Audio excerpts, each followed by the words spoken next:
Hey guys, tonight we're slipping into the sandals of an ordinary person in ancient Egypt. No chariot, no pharaoh status, no royal eyeliner kit. Just you, the rising Nile mist, and the vague sense that you probably should have brought deodorant. You're about to live 24 surprisingly sweaty, sandy, and beetle-filled hours in this ancient land. And yes, you've already forgotten to shower. Not that you have a shower, you'll see. So before you get comfortable, take a moment to like the video and subscribe. But only if you genuinely enjoy what I do here. I really appreciate it. And hey, let me know in the comments where you're listening from and what time it is right now. Now dim the lights, maybe turn on a fan for that soft background hum, and let's ease into tonight's journey together. You open your eyes slowly to the squeaky creak of reeds outside your window. A window without glass, by the way. Just a wooden shutter, half open, to catch whatever early morning breeze dares to slip across the Nile. You're lying on a lumpy mattress, stuffed with straw, on the second floor of a humble mud brick house. It smells faintly of bread, dust, and the ever-present hint of dried fish. Stretching, you realize you've slept in a simple linen tunic that's now crumpled and sticky from yesterday's sweat. There's no fan, no air conditioning, just a buzzing fly hovering ominously near your ear. It's not going anywhere. Outside, the sky is already gold, the kind of golden that practically yells, "It's going to be hot today." A rooster screams somewhere in the distance, followed by the sound of an old woman yelling at it in ancient Egyptian. Although honestly, tone is universal. She's not happy. You sit up, scratching your arm and realizing there's sand inside your tunic. You have no idea how it got there. You didn't go to bed sandy, but now you're sandier than a pharaoh's beach towel. Welcome to ancient mornings. Downstairs, your host family is already busy. The father is out tending the vegetable patch, onions and leeks mostly, while the mother grinds emmer wheat in a stone mortar. You shuffle down the stairs, careful not to knock over the family's only pottery jug, and are met with a plate of yesterday's bread. It's dense, it's hard. It could probably be used as a weapon. The eldest daughter hands you a palm fiber broom and points toward the courtyard. Time to sweep. But you quickly notice something. Sweeping here isn't about cleanliness. It's more like moving dust from one place to another in a never-ending loop. You get to work anyway, and a breeze immediately returns all the dust you've just moved. It's fine. You're starting to embrace futility. The sun is getting higher. You glance around at the walls, plastered, slightly cracked, and painted with simple ochre designs. A tiny clay statue of Bes, the dwarf god of protection, watches you with a permanent smirk. He seems amused by your efforts. A curious thing about Egyptian mornings? They're loud. Chickens cluck, donkeys complain like it's their job, and someone 2 houses down is singing a hymn to Hathor, off-key. There's also a baby crying, which may or may not be due to the heat, or possibly an angry goose. In Egypt, both are valid reasons. One interesting fact: Egyptians often rose at dawn not because they were morning people, but because of the oppressive afternoon heat. Shade was a precious commodity, and people got their chores done early. Today, you're about to experience why. As the morning presses on, a neighbor stops by. He's wrapped in a dusty linen wraparound, carries a basket of dried figs, and smells like smoke and garlic. He says something rapidly and gestures for you to join him later. You nod, smile awkwardly, and have no idea what you've agreed to.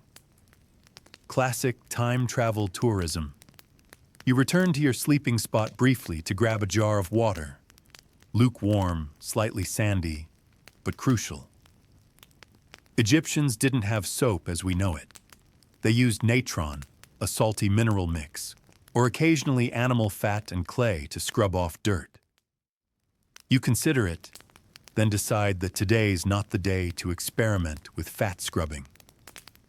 Now let's pause for one strange tidbit. Some wealthier Egyptians believed that sleeping with a headrest, a curved wooden support under the neck, helped maintain elegant posture and protect elaborate hairstyles. You tried one last night. Your neck still isn't speaking to you. Back in the main room, you notice an altar tucked in the corner with small clay offerings, a handful of dates, a painted stone, and what looks suspiciously like dried frog. It's for household gods, who need snacks apparently.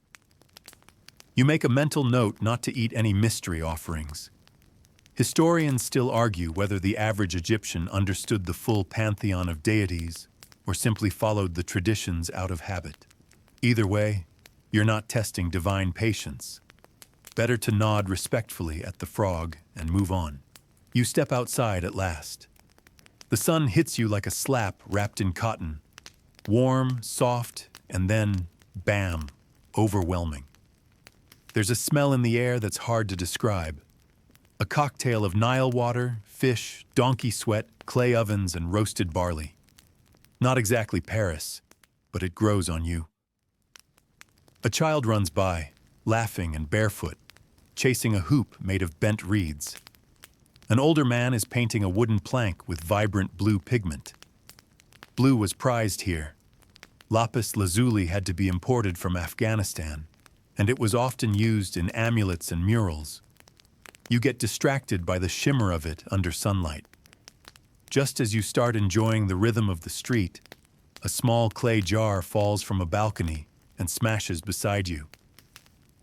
Someone yells an apology from above. You give a thumb-up gesture, hoping that's not offensive in 1300 BCE. This is your life now. Dusty, loud, vibrant, and absolutely too early for this much activity. But you're adapting. Sort of. You haven't even noticed yet that you forgot to bathe. But don't worry. You'll be reminded soon. You head toward the Nile because, let's be honest, it's the only viable bathroom available. And you're already collecting sweat in places you didn't know could sweat. The Nile shimmers in the distance like a mirage, with dragonflies zigzagging above it and a few palm trees nodding lazily in the breeze, like they're in on the joke of how hot today's about to get. Reaching the riverbank, you pass other locals who are also here to freshen up. Some are scrubbing laundry with chunks of natron, others are washing clay jars, and a few just sit quietly, feet in the water, contemplating their sins, or maybe just whether their lentils are still edible. You find a somewhat secluded patch and dip a tentative toe into the water. It's cool, silty, and pleasantly refreshing. A small fish nibbles your ankle, which seems cute until you remember that this river has crocodiles, and the line between adorable fish and prehistoric death machine is razor thin. But you're determined. You take off your tunic, which is basically just a length of linen held together with sheer hope, and splash some water over your skin. Immediately, you feel better, alive.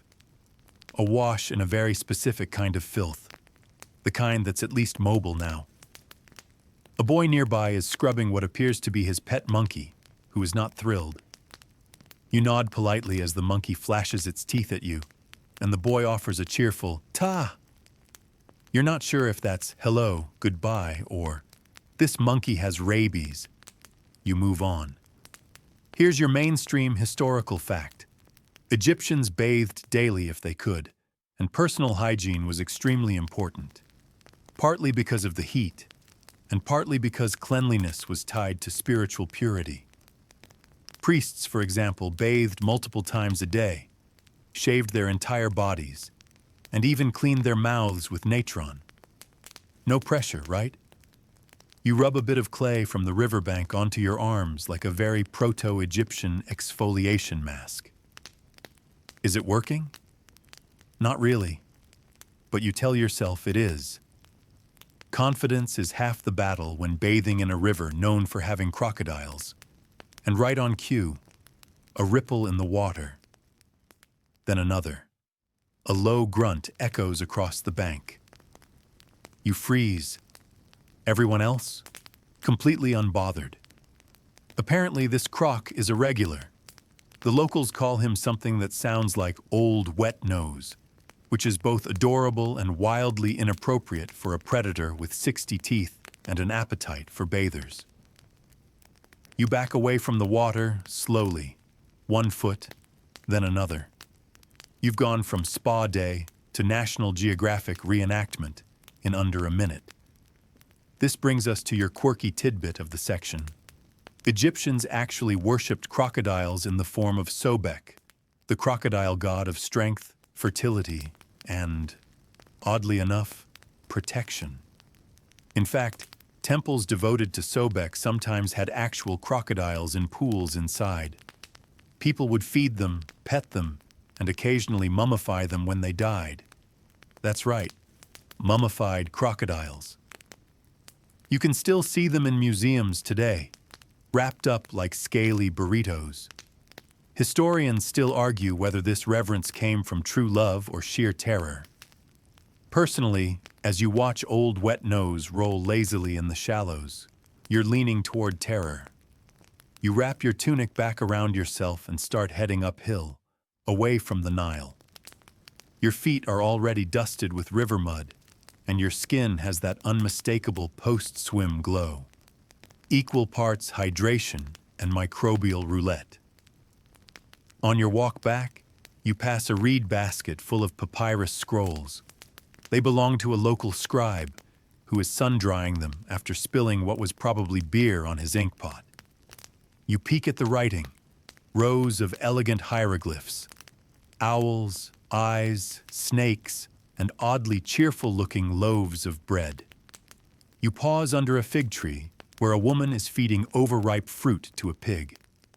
The pig squeals with delight and immediately topples into a puddle. The woman laughs, pats it on the head, and looks at you as if to say, "Aren't pigs just the best?" You nod because sure, why not? A gust of wind blows dust directly into your face. Your mouth is now 12% Egypt. You finally reach your host home again, only to find that the baby from earlier has removed its own diaper, peed on the floor, and now proudly toddles past you with the smugness of someone who knows no shame. Honestly, you're impressed. You duck into a corner with a cloth and try to wipe your face. There's a mirror shard hanging on the wall, a shiny piece of polished bronze hammered into a vague oval and framed in wood. You look at your reflection. There's still Nile gunk on your forehead. You sigh. Bathing, it seems, is more of a state of mind. Before long, you'll be headed out again. There's tomb work waiting, and breakfast is coming. But for now, you sit for a moment under the shade of a woven canopy, the breeze teasing the edge of your tunic and the smell of roasting barley drifting in from a neighbor's fire. Somewhere nearby, someone plays a soft rhythm on a lute. You let your shoulders drop. You're not clean, not exactly, but you're somehow peaceful. A chicken pecks at your toes. Okay, that moment's over. You're finally back indoors, and someone mercifully hands you a bowl of something resembling porridge. It's thick, grainy, and suspiciously warm for this time of morning. You take a tentative bite and, yep, that's sand. Not just a little. An aggressive crunch lets you know this grain was ground with the same loving care as a gravel driveway. Welcome to breakfast in ancient Egypt. Your host family doesn't notice your polite wincing. They're too busy devouring the same meal like it's a royal feast. The main ingredients? Emmer wheat and barley, staples of the Egyptian diet. mixed with water and sometimes date syrup if it's a special day. You, unfortunately, landed on not a special day. Beside your bowl sits a small mug of beer, and yes, that's breakfast beer. Here's your mainstream fact. Ancient Egyptian beer wasn't like our modern hoppy brews. It was thick, porridge-like, unfiltered, and low in alcohol. More food than drink, really. It's also safer than Nile water, so bottoms up, sunshine. You take a sip. It tastes like wet bread, mildly fermented with just a whisper of onion. You decide not to ask questions. Around you, breakfast conversations buzz in the language you're still only halfway guessing your way through. There are lots of gestures, nods, and the occasional eyebrow wiggle that might mean pass the salt, or that chicken stole my sandals again. Suddenly, there's a loud snap from the corner. You look over to see one of the kids holding up a squashed beetle between two fingers, victorious. No one flinches. In fact, it's met with mild applause. You pretend to be very impressed while subtly checking your own bowl for bonus protein. Here comes your quirky tidbit. Yes, ancient Egyptian bread often contained bugs, and not just accidentally. Between open-air baking, no food preservatives, and stone-ground flour that regularly dropped bits of grit and insect into the dough, you were basically eating calcium-enriched whole beetle toast. Delicious. There's a brief pause as everyone quiets. Someone knocks at the door. It's an elderly man, stooped but steady, with a woven basket slung over one shoulder. Inside, hard-boiled eggs, figs, and, you squint, what looks like a dead lizard wrapped in palm fronds. He sees you staring. He winks. You don't ask. The man is a traveling food seller, common in villages where not everyone could grow or hunt everything they needed. He haggles loudly with your host mother, who eventually trades a lump of bread and a shiny fish hook for 2 eggs and something greenish. Possibly a melon. Possibly not. You're handed an egg and told to eat it slowly. It's still warm from the coals. The shell peels off in uneven strips, and the egg inside is fine. A little smoky, a little sulfurous. Definitely an improvement on the sand toast. Then someone brings out the honey pot. Actual, golden, thick honey. You reach for it, excited, until a bee shoots out of the jar like a missile. You flinch backward. Everyone laughs. Apparently, bees are just part of the honey experience here. You finally get a smear of honey on a slab of barley bread and take a bite. Okay, now this is breakfast. Sticky, warm, and just sweet enough to almost forget the fact that a fly is aggressively circling your head, like it has a personal vendetta. You swat gently. It dodges. Flies, 1. You, 0.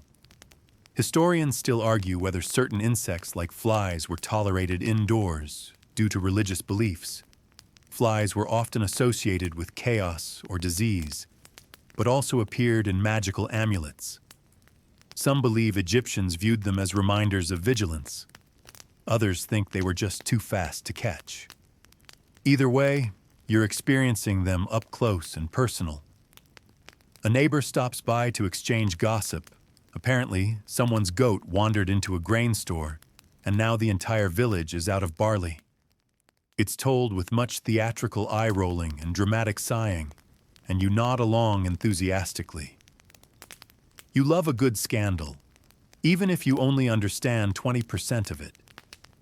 Someone hands you a small hot cake made of dates and crushed nuts, pressed into a ball and baked in a clay mold. It's soft, crumbly, and more decadent than anything else you've had so far. You immediately want 5 more. They're called Maidu, and they're basically the cupcake of the Bronze Age. Just as you're licking sticky date paste from your fingers, the toddler from earlier walks up to you with something clutched in her fist.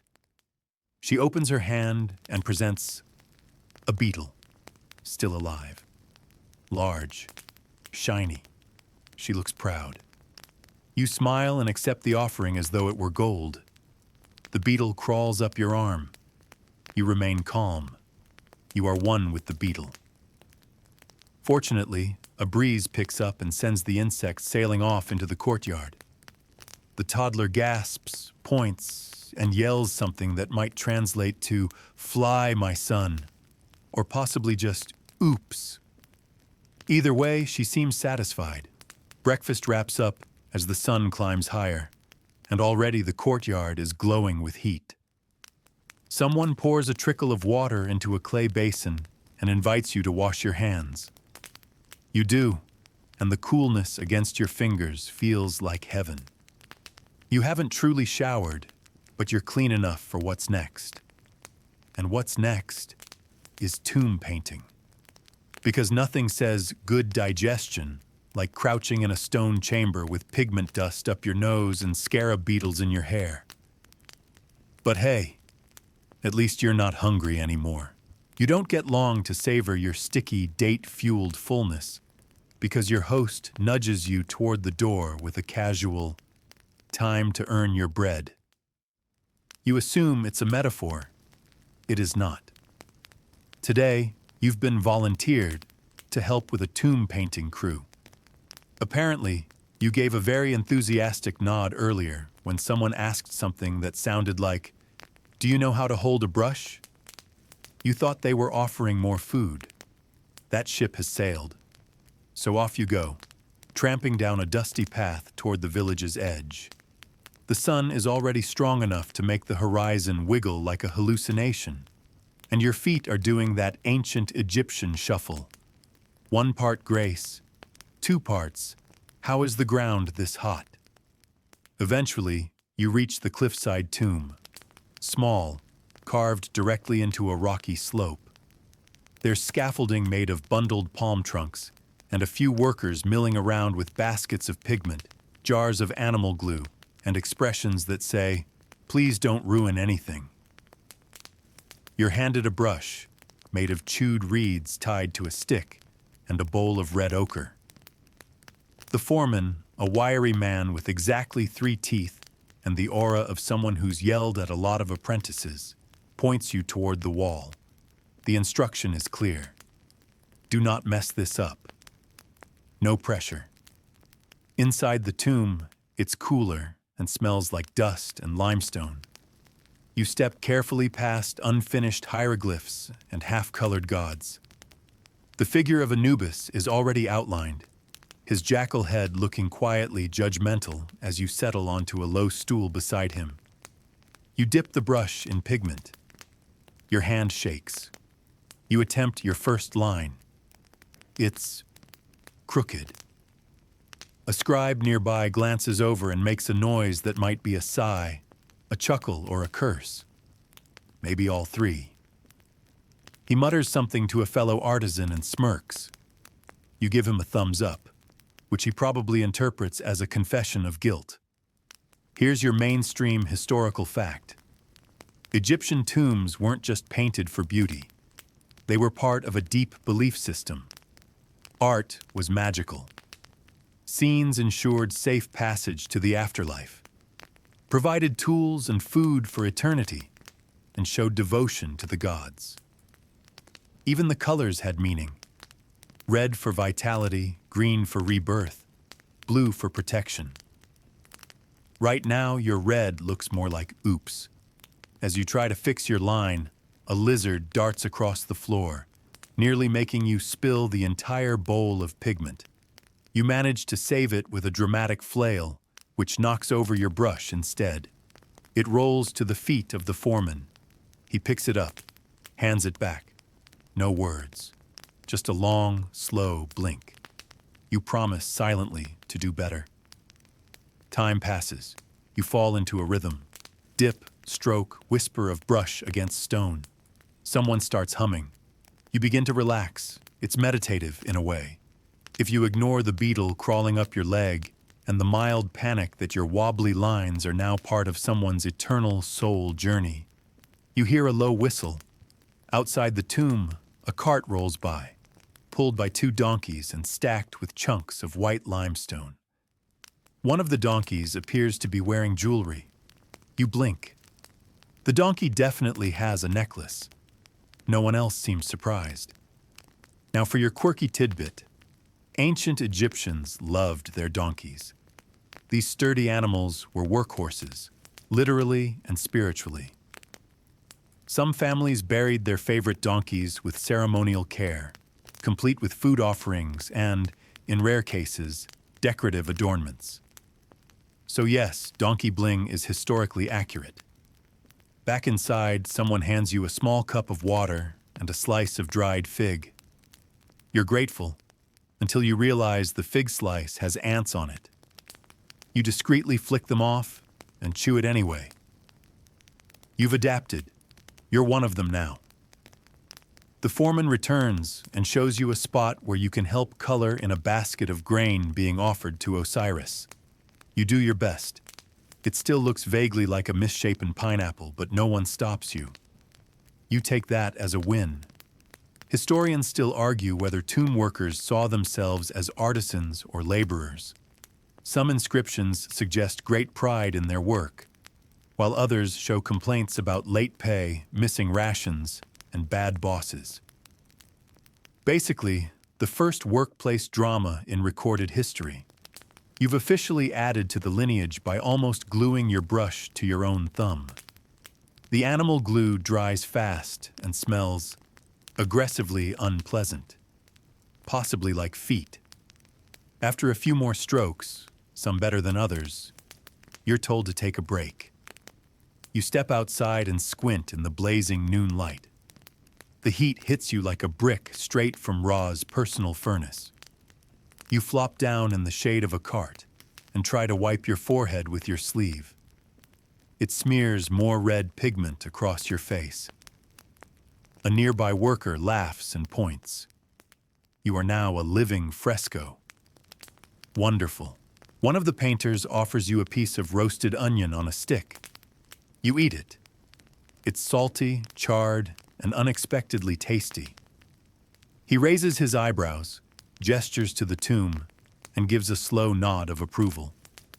You think he's saying, "Not bad for a first-timer."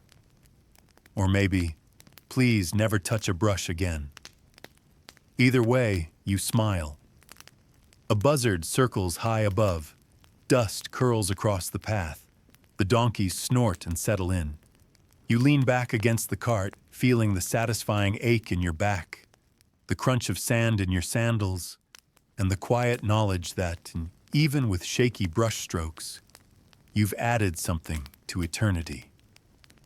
Just don't look too closely at the basket. You've earned a break, which is good, because the inside of your linen tunic now feels like a wet napkin that's been microwaved in a sandbox. You shuffle back into the village along a narrow footpath lined with thorny shrubs, low mud brick fences, and one goat that definitely gives you a dirty look. At some point, you realize something odd. You're basically naked. Okay, not naked, but definitely ancient Egyptian casual. Your thin linen tunic has slipped off one shoulder, your knees are out, and your sandal straps are hanging on like they've lost the will to live. No one seems to care. In fact, most people you pass are wearing even less. Some just a loincloth or a short kilt made of flax, others with open vests or absolutely nothing on top. Here's your mainstream historical fact. Ancient Egyptians dressed lightly out of necessity. Linen was their go-to fabric, made from flax and often bleached in the sun. Richer folk could afford pleated designs or dyed fabric, but most people just aimed to not roast under the sun. It wasn't fashion week. It was survival. You pass a mirror seller, a man with a basket full of polished bronze discs, and no shame in hawking them like hotcakes. "See how divine you are," he shouts. You catch a glimpse of your reflection in one. You look shiny, not in the radiant way, in the "I've been painted and then left in the sun" kind of way. The seller winks and says something you guess means, "You look like a priest who forgot his hat." You decide it's a compliment. You stop by a public well, hoping to splash your face, but the line is long and mostly filled with women balancing jars and chatting about things that sound very dramatic. You pretend to be deeply interested in the architecture nearby, which consists of a wall with what might be cat scratches, or possibly hieroglyphs depicting the world's first complaint about morning chores. Nearby, two children are playing a game with pebbles and a carved wooden board. You recognize it. It's senet, the ancient game of strategy and chance, often found in tombs and believed to help guide the dead through the underworld. The kids, however, are playing like it's high-stakes poker. One of them cheats. The other shrieks. Chaos ensues. You sidestep it and continue your stroll, already beginning to understand the rhythm of this hot, dusty, semi-nude civilization. And now we reach today's quirky tidbit. Makeup was for everyone. Yes, even the bald guy yelling at pigeons. Both men and women wore eyeliner, coal made from ground galena, a lead-based mineral, applied with little sticks. Not just for style, it helped reduce glare from the sun and possibly even warded off infections. Naturally, someone insists on applying some to you. Before you can protest, a teenage girl has tugged you onto a stool and started dabbing your lower eyelids with surprising precision. It feels cool, smooth, and oddly refreshing. You blink at her. She nods, satisfied, and hands you a tiny mirror. You now look like a very confused soap opera villain, or a sleepy Cleopatra impersonator. Still, you admit, it works. The sun's glare doesn't bite your eyes as much, and you do feel a little more fabulous. Historians still argue whether cosmetics were entirely practical or had strong spiritual significance. Many believe the eye designs echoed the Eye of Horus, offering protection against evil spirits and sun damage alike, which makes your new look both fashion-forward and metaphysically secure. A man walks by in a headdress shaped like a lotus. No one bats an eye. You pass a stall selling scented oils, myrrh, frankincense, and something that smells suspiciously like minty goat. The seller invites you to try a sample, dabbing a bit on your wrist. You smell like a sun-baked temple. It's kind of nice. You sit for a moment under a woven canopy, where a cat has taken your seat and refuses to move. It looks you dead in the eye and slowly licks its paw. You take a different seat, obviously. Egyptians loved their cats, almost religiously. Killing one was punishable by death, and they were often mummified and buried with honors. So when this cat takes your seat, you smile and nod like it just won the Nobel Prize. Power respects power. A breeze drifts through the alley, lifting the hem of your tunic and revealing your knee to no one's concern but your own. You tug it back down, mildly scandalized and mildly exfoliated. As you people watch, you notice something charming. Everyone is gleaming, not just from sweat, but from the natural oils rubbed into their skin after bathing. Shiny arms, shiny foreheads, even shiny feet. There's a kind of practical glamour here, the kind that comes not from extravagance, but from caring about comfort in 40 degrees Celsius weather. Your host sister walks by, twirls, and grins at you. She's braided her hair with beads and smeared a paste of clay and henna into her scalp. You can't tell if it's hair care or early cosplay, but either way, she's glowing. You begin to appreciate the elegance of linen, the poetry of minimalism, and the sheer defiance it takes to strut across a dirt street in nothing but a wrap skirt and eyeliner. You too are now a creature of the sun, painted, barefoot, possibly melting. but at least you look incredible while doing it. You're starting to feel like a proper Egyptian now. Sweaty, coal-eyed, slightly sunburned, and emotionally bonded with a cat who may or may not control your destiny. But as the sun climbs higher, your stomach growls in protest. It's time to explore the bustling center of village life, the market. You follow a narrow dirt path framed by mud brick walls, stepping over stray onions and a lizard sunbathing like it owns the place. The air thickens with a cocktail of smells: grilled leeks, fresh dung, overripe dates, and what might be perfume or very enthusiastic incense. It's like walking into an olfactory ambush. As you turn a corner, the market opens before you in all its noisy, chaotic glory. Here's your mainstream historical fact. Egyptian markets were informal but essential parts of everyday life. People bartered for goods.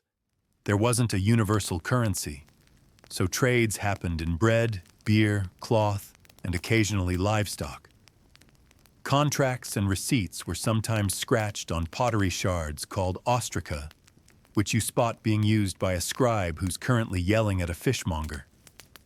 The layout is loose. Vendors cluster around the shaded side of buildings, their stalls formed from baskets, cloths, and the occasional camel. There's a man shouting about the finest chickpeas this side of Thebes, and another trying to sell you a bundle of garlic by insisting it wards off hippo demons. You're not convinced, but you do like garlic. You stop at a spice stall. Bowls of colored powders shimmer in the sun: coriander, cumin, crushed fenugreek. The vendor gestures for you to sniff a pinch of something golden. You sneeze so hard, you startle a goat tied nearby. The vendor grins. Strong, eh? You nod, blinking. Then comes the amulet seller. She's a wiry woman with 10 necklaces around her neck and the sly energy of someone who's scammed many tourists. She waves a carved stone in front of your face, an eye-shaped talisman. For protection, she says, from curses, sunburns, and disappointing family members. You like her immediately. You ask what it costs. She eyes your sandals, then your eyeliner, then shrugs. Give me that honey cake in your satchel. You hesitate. The cake was going to be your backup lunch, but you hand it over. She beams and drops the amulet into your palm. It's warm, oddly sticky, and probably magical. Welcome to your first real Egyptian trade. Now for today's quirky tidbit. Onions were so prized in Egypt, they were used as offerings to the gods, placed in tombs, and even used as wages. Gladiators in Rome later rubbed their bodies with onion juice, believing it gave strength. Egyptians just ate them. All the time. Raw, grilled, fermented. You've already had 3 today without realizing it. Your breath could kill a demon. You pass a man selling papyrus scrolls. He's drawing simple hieroglyphs for kids. Owls, water waves, and tiny men carrying bread. You squat down and watch as he draws one with exaggerated flair. The kid beside him claps. You clap too. The scribe smirks and offers you a blank scrap. You try your hand at drawing a scarab. It looks like a potato with legs. The child next to you laughs so hard he hiccups. You bow dramatically. Art is subjective. Historians still argue whether market scenes in tomb paintings were idealized visions of harmony or accurate depictions of daily life. Based on the man currently arguing with a woman over whether her lentils are too dusty, you suspect they leaned optimistic. You browse a pottery stall, admiring the jars and bowls, some etched with zigzag patterns, others shaped like ducks. A seller hands you a tiny perfume bottle shaped like a lotus. You uncork it. The scent is musky, sweet, and makes your nose tingle. You pretend you know what you're doing and smile appreciatively. Further along, A butcher is hacking at something vaguely goat-shaped, while a cat lingers nearby, trying to appear casual. The butcher tosses a bone. The cat catches it mid-air and struts off like a hero. The crowd cheers. You cheer. The cat ignores everyone. You stop by a bread vendor and eye a stack of flat, circular loaves, charred on one side. The vendor hands you one with a shrug. It's warm, chewy, and yes, still a little gritty. You've accepted your fate. As you chew, a boy walks by holding a goose under his arm like a football. The goose does not look pleased. A second later, a girl runs past, chasing him with a stick. You step aside. This is obviously personal. There's music now. Someone plucking a lute, another tapping a clay drum. The rhythm is uneven, playful. You start nodding along without realizing it. You spot the monkey from earlier, now sitting on someone's head like a living hat. It bares its teeth at you again. You're 80% sure it remembers you. You take a seat near a vendor selling cooling drinks made from tamarind and date syrup. She hands you a reed cup. You sip. It's cold, tangy, and surprisingly good. You lean back, your new amulet glinting slightly in the sun, and watch the marketplace swirl around you like a painting come to life. For a moment, you forget your tunic is still clinging to you in weird places and that your scalp itches from dried sweat. You're just here, alive in a world of sandals, onions, and monkey drama. And you haven't even gotten lost in a tomb yet. The market hums behind you as you follow your host's teenage nephew, who you now realize is probably using you as an excuse to skip his chores. He's been chattering excitedly and gesturing with an ink-stained hand, leading you toward a building with a stone lintel and a doorframe so low you have to duck. Inside, it's dim and cool. Shelves line the mud brick walls, filled with scrolls, ink pots, crushed pigments, and bundles of papyrus. You've arrived at the scribal school, a place where the gifted, the noble, or just the extremely ambitious learn to write the language of the gods. You immediately regret coming in. Everyone looks up as you enter, including the teacher, a rail-thin man with sharp eyes, blue-stained fingers, and the kind of expression that can wither plants. He gives you a slow once-over, probably noting your dust-smeared knees, patchy eyeliner, and general accidentally wandered into history vibe. He says something to the group in a flat tone. The room erupts in laughter. You catch one phrase, Seb Nefer, fine student. You're being roasted in Middle Egyptian. You take a seat on the floor next to a boy who's scribbling on a scrap of limestone. He nudges you and hands you a reed pen. It looks like someone whittled a toothbrush and dipped it in tar. You smile. He doesn't smile back. This is serious business. Here's your mainstream historical fact. Scribes were highly respected in Egyptian society. Literacy was rare. Only about 1% of the population could read and write.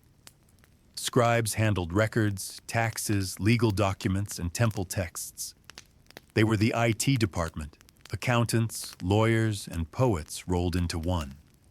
And they were exempt from hard labor, which is probably why so many parents pushed their kids into it.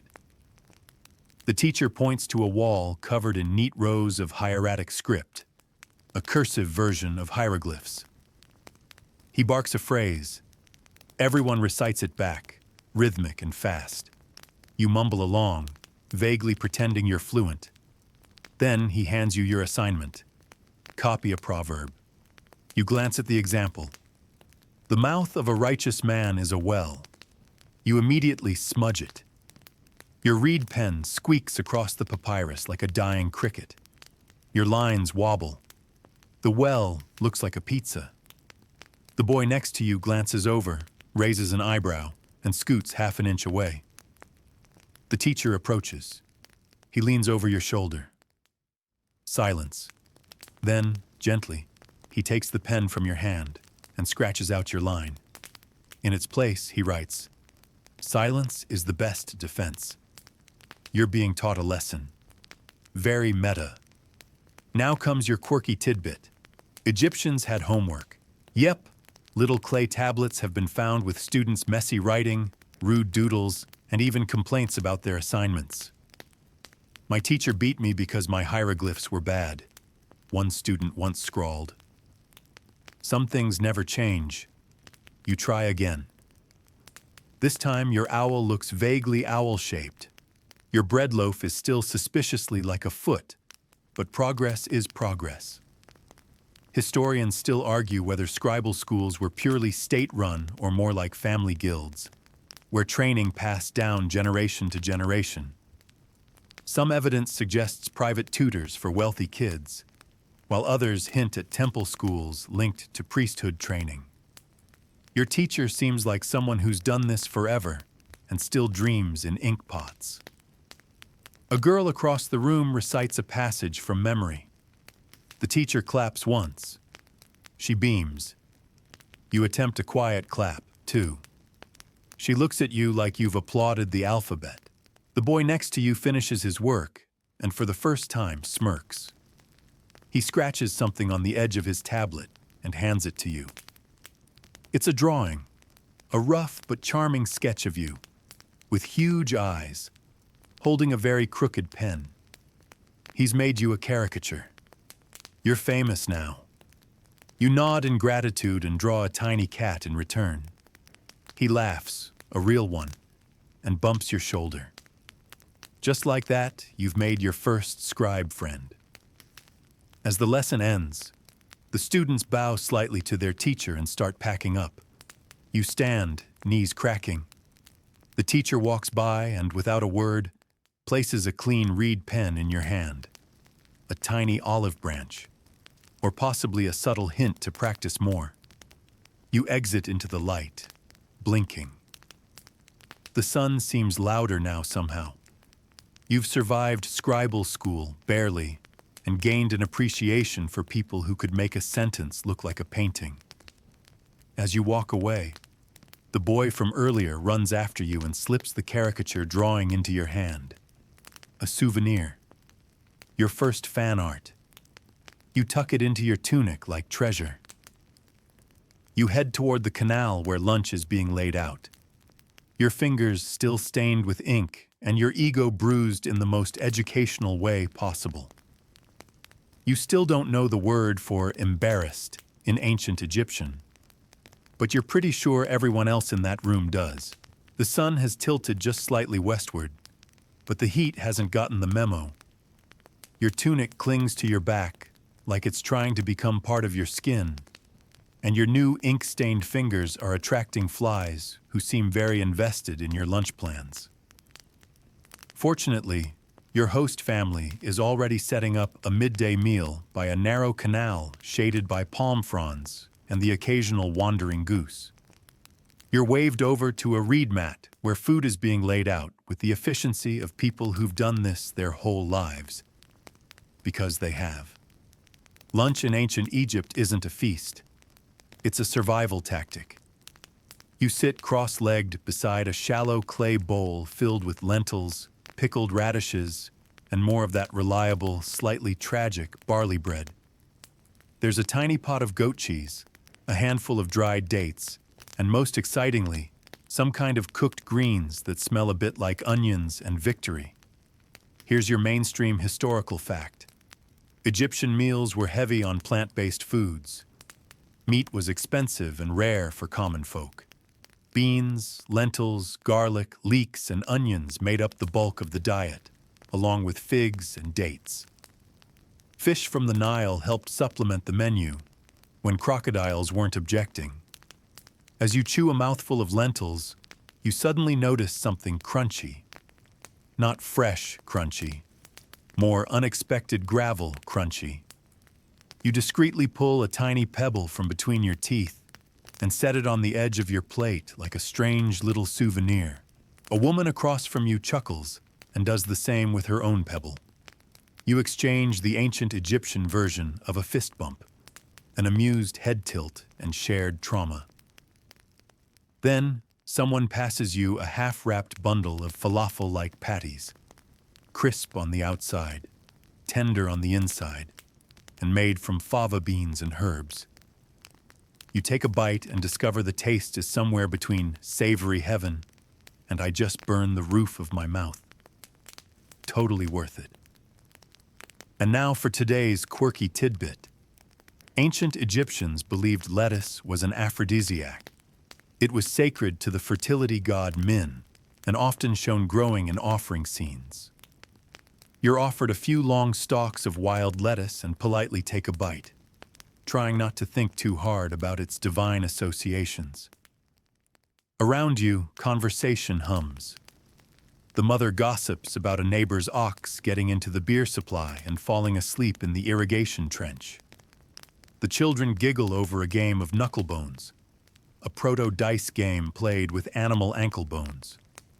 You join in, awkwardly tossing a bone into the air and missing your catch.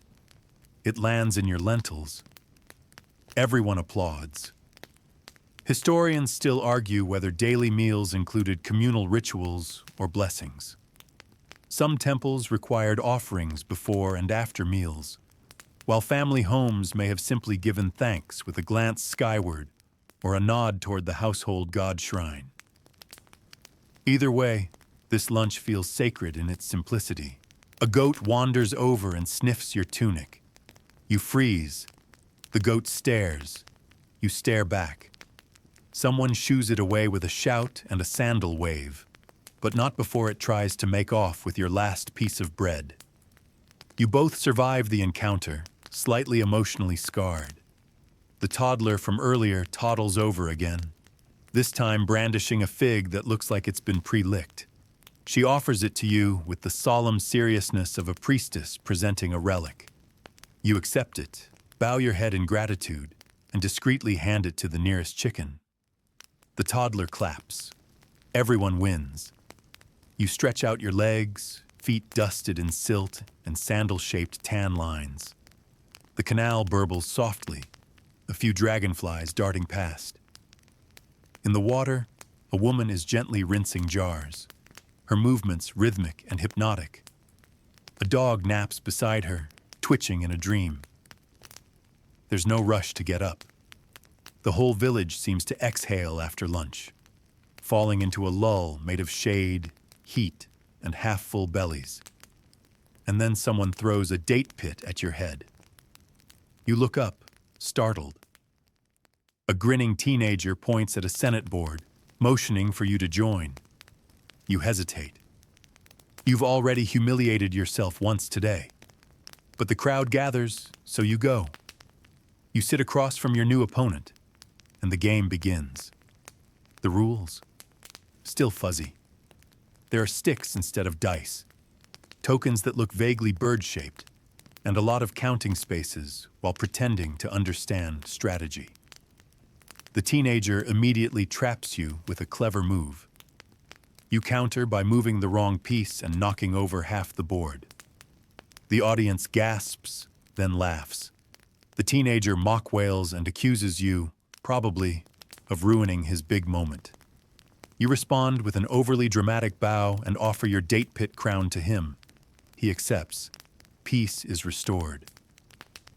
As the crowd disperses and the sun edges toward late afternoon, you lie back on the mat, arms behind your head, gazing up at the swaying palm fronds. You're sticky. You're stained. You might have accidentally eaten a beetle, but you feel like you've lived a real Egyptian afternoon. And somehow, you know you'll miss these lentils. Lunch is winding down, but of course the heat is just winding up.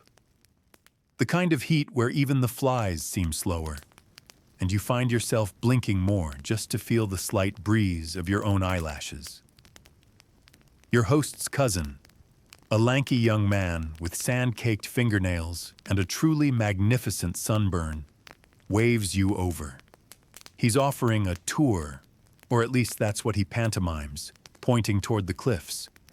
The implication is clear. You're going to see a tomb. Naturally, you say yes. Who needs hydration anyway? You follow him down a narrow path out of the village, past date palms and scraggly brush, until the terrain grows rockier. The buildings thin out, replaced by stone walls and half-dug pits. You pass other workers carrying baskets of tools, limestone blocks, and one man just casually hauling an entire goat skull like it's no big deal. Eventually, you arrive at the entrance to a not-yet-sealed tomb cut into the side of a small cliff. The opening is framed by rough-hewn columns, partially painted with unfinished murals. Gods mid-stride, eyes half-finished, hieroglyphs waiting to be filled. You duck inside. The cool air hits you like a blessing. Inside, it's quiet, oppressively so. The kind of silence that makes your ears feel loud. A single oil lamp flickers on a ledge, casting dancing shadows over carved walls. The cousin hands you a small torch. You light it, heart thudding with just a touch of adventure movie optimism. Here's your mainstream historical fact. Egyptian tombs weren't just burial places. They were homes for eternity. Tombs were stocked with food, tools, furniture, even board games. The walls were painted with vivid scenes of the afterlife, family memories, and rituals. Many believed that what was painted or buried would become real in the next world. So you're basically in someone's eternal living room. You wander past a painted wall showing boats floating along the Nile, each rower captured mid-stroke. There's a hunting scene, a woman offering lotus flowers to a god, and in one corner, a servant carrying what looks suspiciously like a plate of fish with judgmental eyes. The cousin leaves you for a moment, something about checking the scaffolding deeper inside. You nod, bravely staying behind in a tomb you've never seen before, holding a flickering torch, surrounded by jackal-headed gods and long-dead people staring from painted walls. Totally fine. You take a cautious step into a side chamber where someone has left a half-open canopic jar, one of those vessels used to store organs during mummification. You peek inside. It's empty. You try not to feel relieved. And now for today's quirky tidbit. Some tombs included servant statues called shabtis, tiny figures meant to magically come to life in the afterlife and do chores for the deceased. That's right. The ancient Egyptians invented posthumous outsourcing. You spot a row of them on a shelf, small, carved, identical, and lined up like the world's quietest labor union. Historians still argue whether ordinary Egyptians actually believed in the full rituals of the afterlife, or simply followed them out of custom. Evidence suggests both deep faith and occasional irreverence, like tomb graffiti mocking pharaohs or doodles showing stick figures stealing bread in the next world. You wander deeper into the tomb, now alone, your torch crackling and casting warped shadows across the stone. Then, a faint noise. You freeze. Footsteps? Number A scuffle? Maybe. Definitely something small. A moment later, a bat drops from the ceiling, flaps once, and vanishes down the corridor like a judgmental ghost. You whisper a prayer to literally every god you can remember, and casually pretend your heart isn't trying to escape through your ribs. The cousin returns, unfazed. He gestures for you to follow him out. You nod, cool as a cucumber, like you totally weren't just jump-scared by an ancient bat. Outside, the sun blinds you for a moment. You shield your eyes and blink as your surroundings return. Sand, brush, goats, and the faint sound of a lute being plucked back in the village. You walk back down the hill in silence, your sandals kicking up dust, your thoughts full of painted boats and organ jars, and how terrifying silence can be when it's centuries old. As you reach the village edge again, the cousin pulls a crumpled scrap of papyrus from his belt and offers it to you. It's a sketch, a rough drawing of the tomb's entrance, with a tiny figure standing in front holding a torch. You recognize yourself immediately. You grin. He grins back. You're immortal now, sort of. And for the first time today, you feel something unexpected. Not just sweaty, but ancient. You return from your brief brush with tomb tourism feeling dusty, thoughtful, and perhaps mildly possessed. You've barely stepped into the village again when something soft brushes against your ankle. You look down. It's a cat. Not just any cat. This one is orange, plump, and wearing what looks like a tiny beaded collar. It meows with the exact tone of a royal summoning. You stop walking. It sits. You sit. You're not sure what's happening, but the cat has definitely taken charge of the moment. A woman nearby nods approvingly. "He's chosen you," she says, handing you a dried fish wrapped in a leaf. You blink. The cat blinks. You offer the fish. The cat turns away, offended. Welcome to cat politics in ancient Egypt. Here's your mainstream historical fact. Cats were not just beloved, they were practically sacred. The goddess Bastet, often depicted as a lioness or domestic cat, was associated with protection, fertility, and joy. Harming a cat was punishable by law. Some families shaved their eyebrows in mourning when a cat died. No joke. Eyebrows. Your new feline overlord circles you once, then trots off into a home that's probably not even his. You've been dismissed.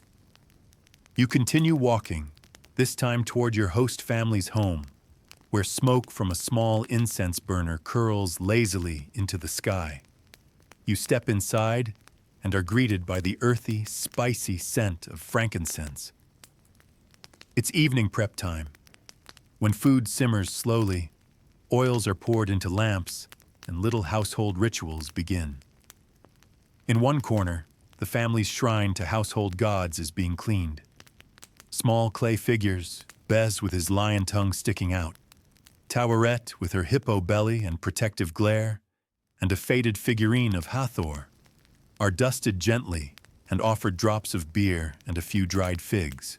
You're handed a small ceramic cup filled with a cloudy herbal drink. It's bitter and oddly minty. You sip. Your tongue goes numb. You sip again. It's growing on you. Then comes the sound. A low, wet grunt. You turn toward the courtyard and freeze. Standing there, chewing on a reed basket, is a hippopotamus. A baby hippopotamus, wearing a painted cloth harness. A child is gently brushing its back with a date palm frond while humming a lullaby. You are not hallucinating. Someone behind you casually says, "Her name's Nefertiti." Of course it is. Now here's your quirky tidbit. In some parts of Egypt, particularly in temple communities or noble households near riverbanks, it wasn't entirely unheard of to keep small animals, like monkeys, gazelles, or even young hippos, as pets or sacred symbols. Taweret, the goddess of childbirth and fertility, was a hippo-headed deity. Some thought having a baby hippo brought divine protection. You sit beside Nefertiti, who huffs at you and then continues chewing on her basket. You reach out. She lets you scratch behind her ears. Her skin is warm, rubbery, and slightly damp. She is, quite possibly, the strangest thing you've ever bonded with. Meanwhile, inside, a relative is lighting a pot of scented oil, a mixture of myrrh, cinnamon, and something flowery that immediately calms your senses. The fragrance winds through the house like a sleepy serpent, curling into corners and settling into the folds of your tunic. Historians still argue whether household gods were purely symbolic or believed to literally reside in the home. Some evidence points to daily offerings and whispered prayers. Others suggest they were comforting traditions passed down generations. Either way, You feel oddly protected. Dinner is still an hour away, and the energy shifts into quiet domesticity. A girl combs her sister's hair and weaves in lotus petals. A man sharpens a knife while singing to himself. The toddler has filled her clay bowl with water and is feeding it to a confused frog. And Nefertiti? She farts, loudly, then waddles into the house like she pays the rent. You close your eyes for a moment and let yourself lean back against the courtyard wall.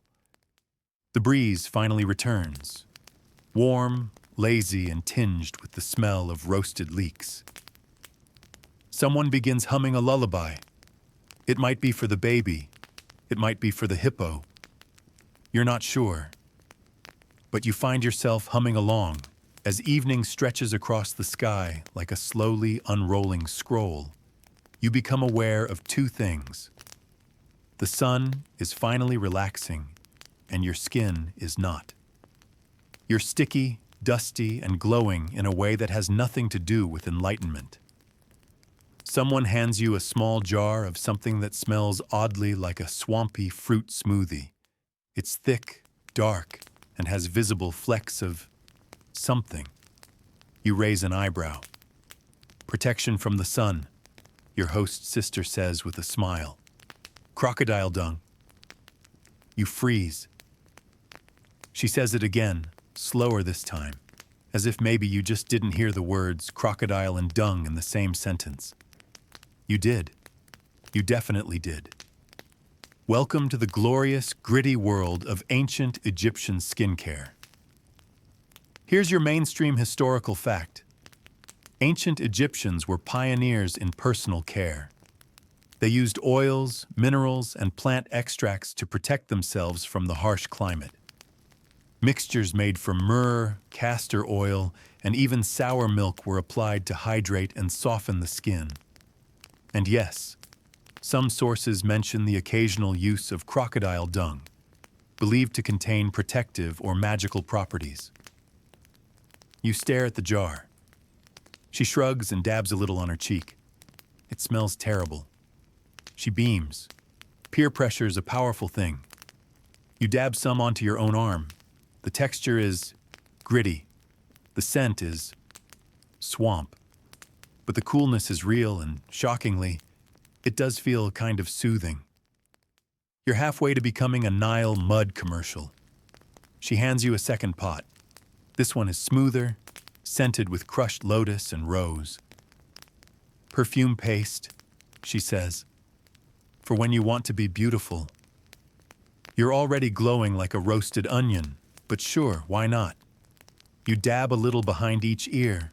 Meanwhile, a group of women sits nearby crushing herbs with pestles, grinding them into fine powder. One is making a tooth-cleaning mixture with rock salt and dried mint. Another is mashing black beans to create pigment. You lean in curiously and get waved back. Too close. Too much dust. Now here's your quirky tidbit.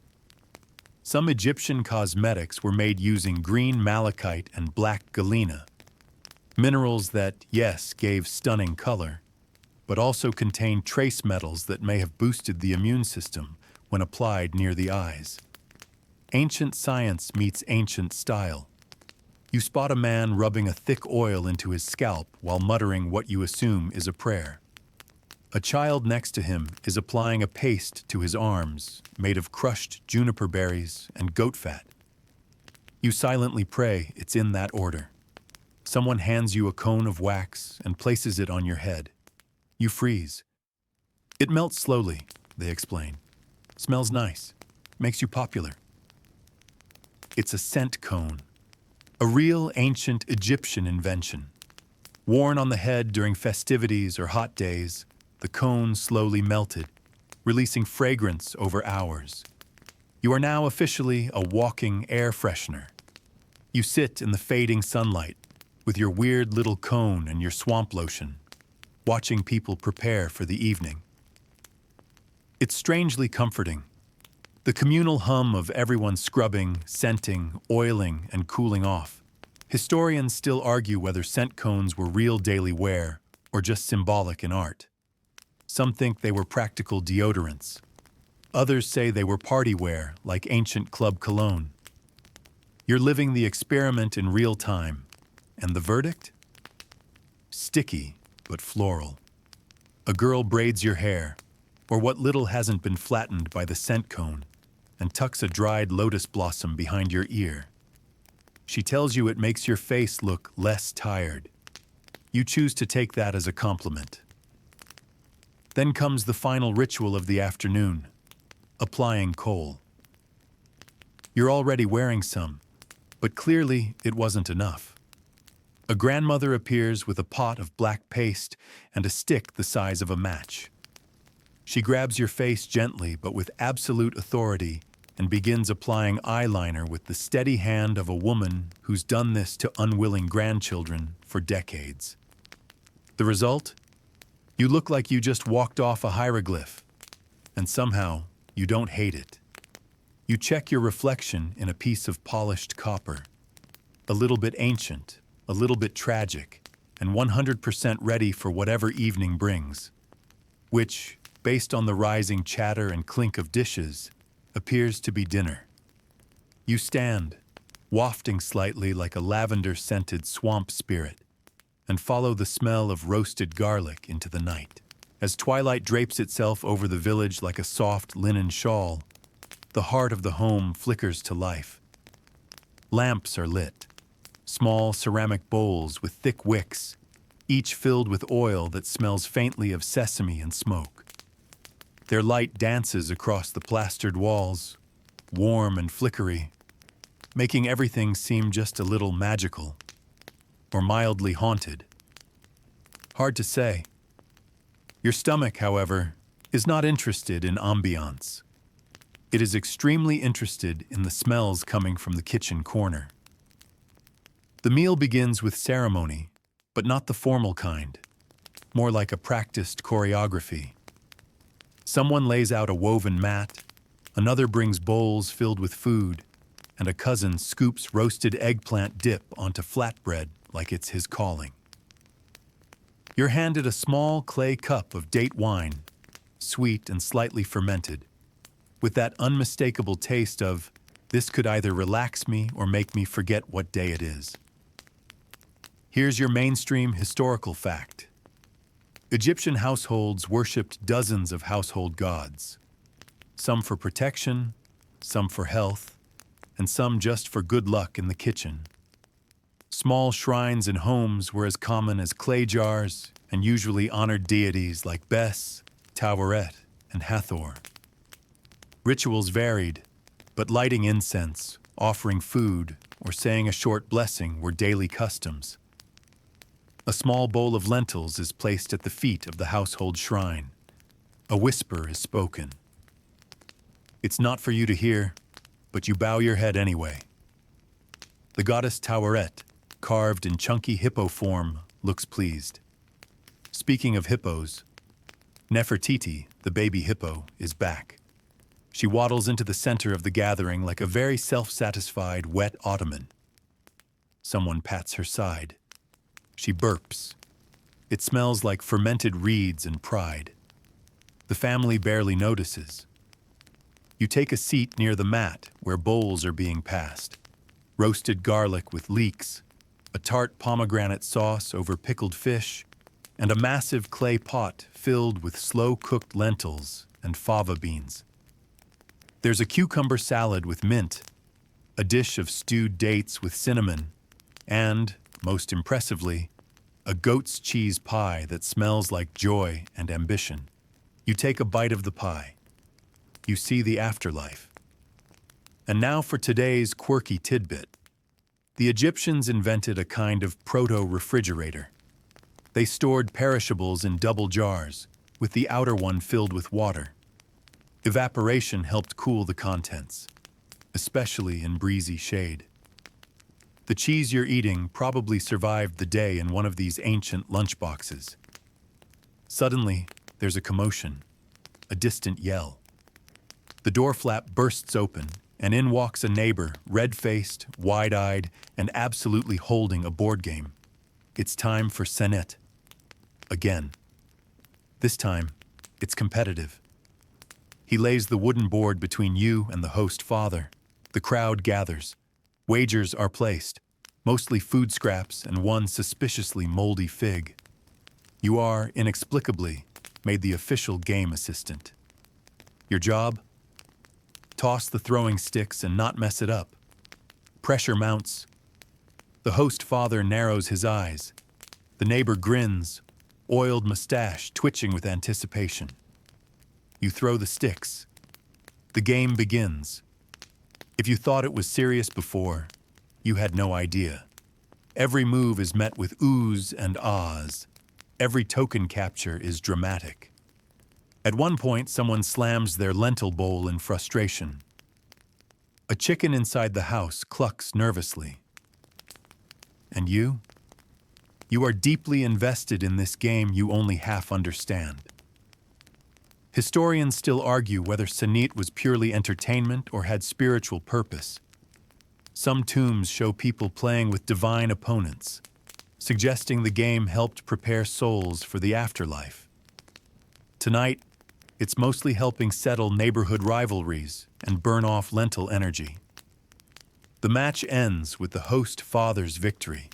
He celebrates by pouring himself more date wine and demanding a song. Someone obliges. A lute appears, and a soft, rhythmic melody begins. Slow, repetitive, soothing. Even Nefertiti sways. Dinner melts into music, into stories, into laughter, and lazy swatting at mosquitoes. The toddler from earlier is now wearing a pot as a hat. No one corrects her. A boy beside you leans over and says something about the moon. He points upward and murmurs the name Khonsu, the lunar god, protector of travelers and scribes. You glance up through the open skylight. The moon is rising over the Nile, and suddenly everything is slow, sweet, sacred. You're fed. You're safe. You smell faintly of cheese and ancient perfume. And tomorrow, you might still have croc dung on your arms.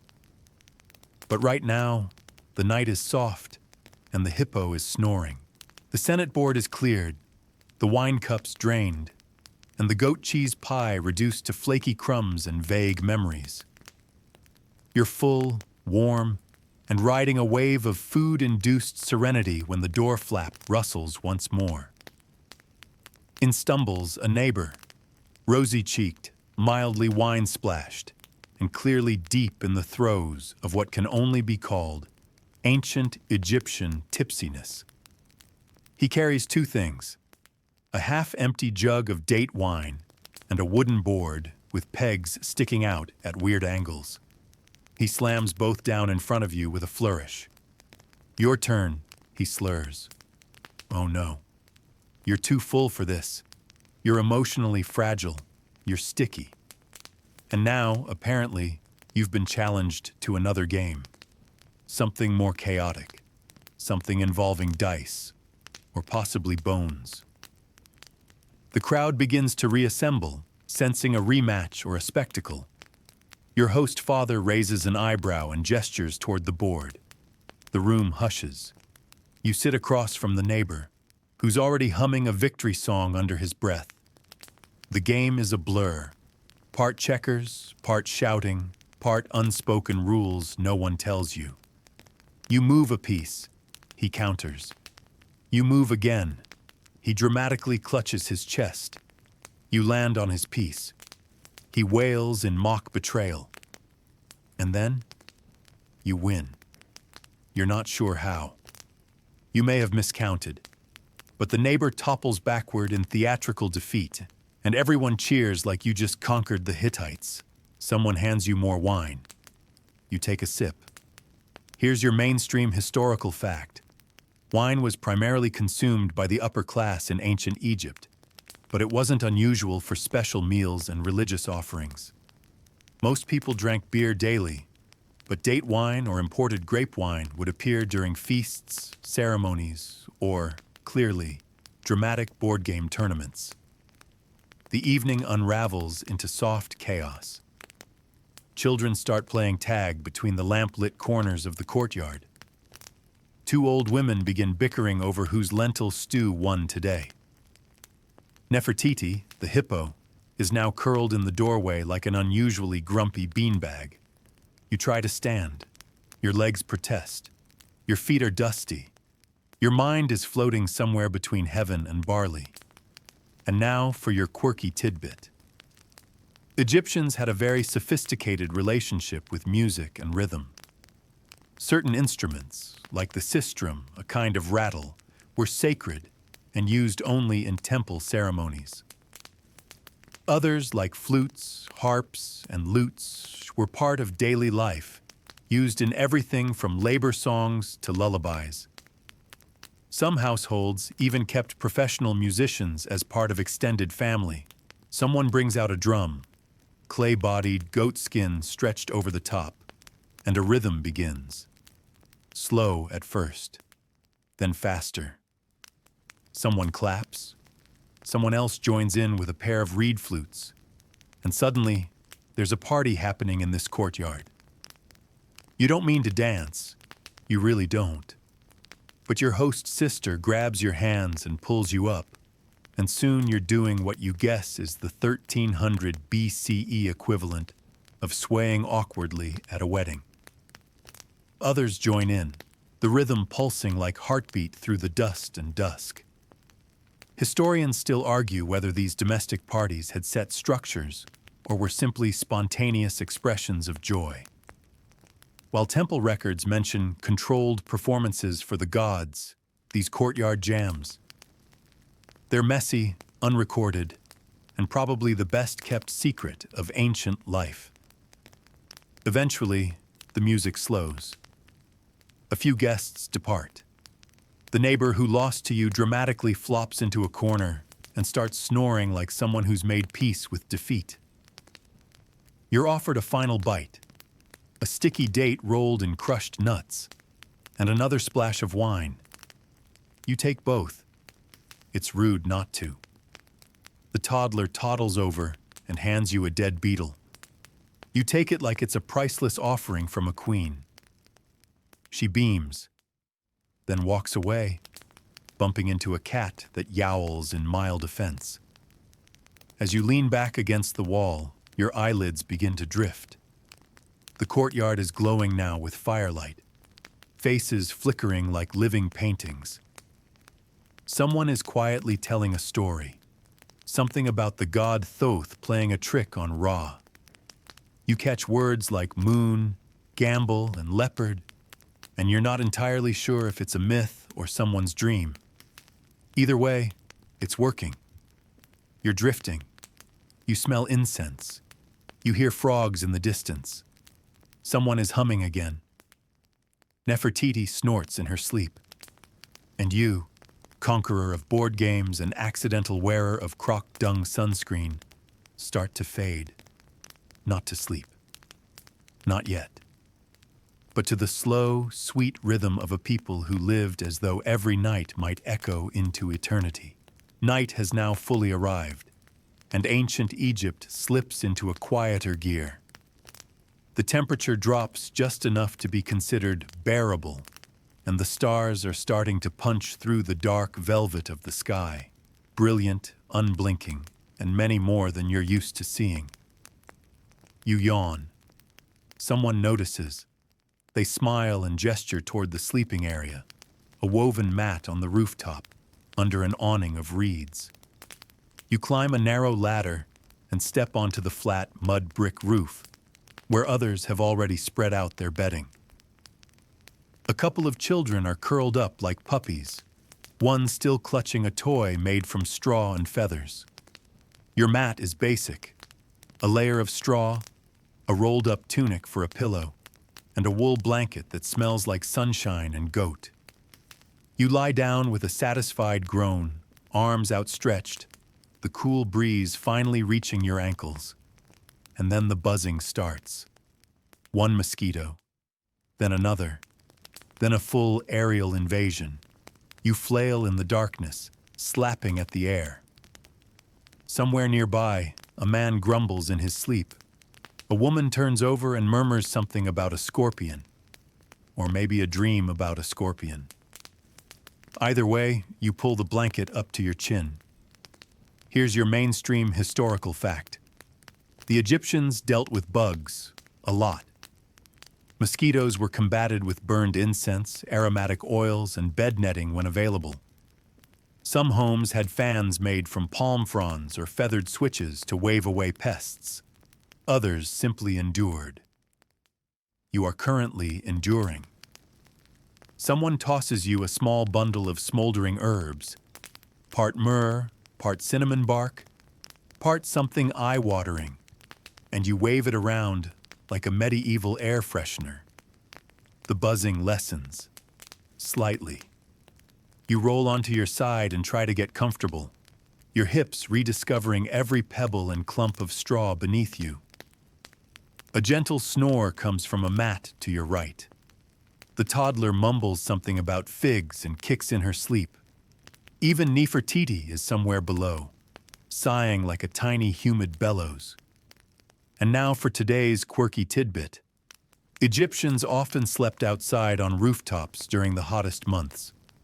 It was common to bring up bedding at dusk and share the space communally. The Nile breeze made it cooler, and the open sky gave comfort. In wealthier homes, mosquito nets, sometimes perfumed, were draped over wooden frames.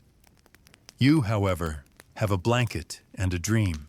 Historians still argue whether Egyptian sleep patterns were like ours or more segmented. Some suggest people napped during the day and woke several times at night, praying, drinking water, or even working briefly. You're currently aiming for a solid block of unconsciousness, but your mosquito bite count is climbing. A dog howls somewhere far off. A frog answers. You hear the soft whisper of papyrus rustling in the breeze. The moon climbs higher. The stars sparkle like scattered beads, too bright to ignore. Someone starts whispering a bedtime story, half sung, half spoken. A tale about Ra riding his sunboat through the underworld, fending off a serpent named Apep with nothing but fire and stubborn optimism. You listen, the voice soothing, the story familiar, like a campfire tale passed down through 1,000 summers. Then, scratch, a tiny sound near your foot. You freeze, you wait, scratch. You reach down and feel a lizard, just a lizard. You flick it away gently. It flops across the roof, disgruntled, and disappears into the shadows. You sigh, then laugh. You, a painted, perfumed, wine-tipsy time traveler, are lying on a rooftop in the middle of a world that vanished 3,000 years ago, being annoyed by a lizard. It's perfect. You settle again, eyes open to the stars. You trace constellations you barely know. You think you see the Eye of Horus in one cluster. You blink. It's gone. You shift your legs. The straw pokes your calf. A soft breeze washes over your face, and you begin to drift, finally, fully, into something close to sleep. The last stretch of night wraps around you like gauze. You stir once, then again, unsure if you're asleep, dreaming, or just very aware of your own elbows. Your back is sore. Your nose itches. Someone nearby is snoring in 4 distinct rhythms. But the breeze is divine. You open your eyes just a sliver and see the moon casting long, sleepy shadows across the rooftop. The stars have shuffled positions. Time is doing that slow, ancient Egypt thing, drifting like the Nile at dawn. And yet, despite the dust, the insects, the slight fear that a lizard might still be nearby, you don't want to leave. You sit up gently, blanket still wrapped around your shoulders like a toga of fatigue. Below in the courtyard, a few lamps still flicker, guardians of the night. Somewhere, someone coughs. A donkey brays once, then thinks better of it. A cat appears beside you without warning. It curls up near your feet, gives you a single blink of feline approval, and proceeds to nap. You've been chosen again. It's an honor you no longer question. Now for your mainstream historical fact. Many Egyptian families slept communally, sometimes with entire households on rooftops or in shared indoor rooms. Privacy wasn't the point. Safety, comfort, and proximity were. It wasn't uncommon for several generations to snooze under the same sky, telling stories or whispering prayers until sleep took hold. You lie back down, gently shifting so as not to disturb your new cat companion. Then comes a sound, a low murmur from across the roof. Someone, a grandmother you think, is whispering a bedtime hymn. It floats towards you on the breeze, soft as soot. The words are old, but the meaning is clear. Protection, dreams, safe passage until morning. And now tonight's quirky tidbit. Ancient Egyptians believed the dream world was a kind of parallel realm, where gods sent messages, where the dead could visit, where symbols mattered. There were even dream books listing common visions and their meanings. Dreaming of crocodiles, probably power. Dreaming of onions, possibly wealth. Dreaming of hippos. Maybe reconsider your cheese intake. You close your eyes again, letting the warmth of the night press you gently down into the mat. The scent of crushed lotus and charcoal still lingers in your hair. Your arms are still faintly perfumed. Your cheeks still carry a trace of kohl. Historians still argue whether daily life in Egypt was as serene as the murals make it seem, or as chaotic as the tomb graffiti implies. The truth, like everything ancient and human, is probably somewhere in between. But tonight, it feels peaceful. Software A, life full of onions, cats, board games, incense, and painted tombs. Your mind starts to float again, slowly untying itself from the day. And as it does, the rooftop fades around you now. The mat beneath you softens into a warm memory, the rustle of palm fronds quieting until they're just a breath on the edge of your awareness. The sounds of the village dim, first the sleepy voices, then the low snore of Nefertiti the hippo, even the distant chime of pottery settling in the cool air. Each inhale draws in the slow, sweet scent of night. Lotus, dust, distant herbs. Each exhale lets go of the day. The sun, the sweat, the painted tombs and pebble-filled bread.